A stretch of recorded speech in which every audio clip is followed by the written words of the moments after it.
தொழில்நுட்பம் அதிகரித்திருக்கிறது. அப்புறம் கார்கள் குறித்த அந்த ஆட்டோமொபைல் இண்டஸ்ட்ரியுடைய டெக்னாலஜியில் நம்ம மாஸ்டர் ஆகிட்டே இருக்கோம். ஆனால் இது எல்லாமே சற்று பொருளாதார ரீதியாக வளர்ந்தவர்களுக்கான சௌகரியங்களுக்காகவே பயன்படுதோ அப்படின்னு தோணுது.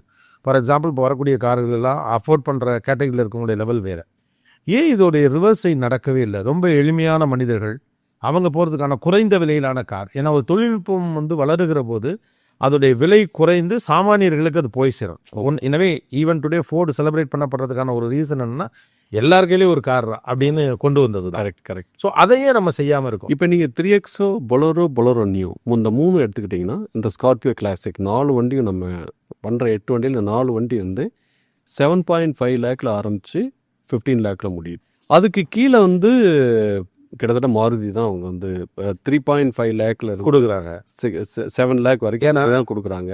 எதுக்கு நான் கேட்குறேன்னா, இதை மாருதியோ இல்லை டாட்டாவோ இல்லை மஹிந்திராவோ தான் பண்ணணும்.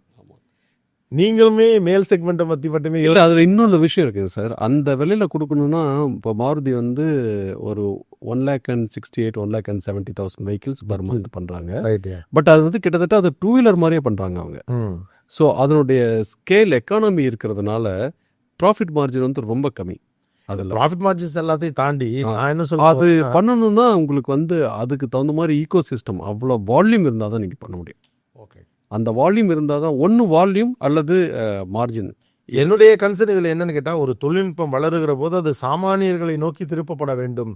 அது நிறைய இண்டஸ்ட்ரியில் அது நடக்காமல் போச்சு. அது இப்போ ஈகோ சிஸ்டம்னு பார்த்தீங்கன்னா மேலே இருக்கிற செக்மெண்ட்டை நாங்கள் பார்த்துக்கிறோம்.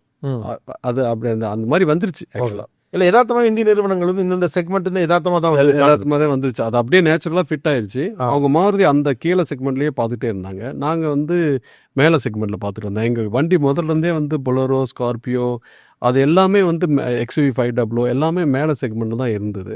அதனால அதில் நாங்கள் ஃபோக்கஸ் பண்ணிக்கிட்டே. அதுதான் அவங்க தொடர்ச்சி. அந்த SUV தான் எங்களுடைய ஸ்டார்டிங் பாயிண்ட். அதனால அங்கே இருந்துட்டோம்.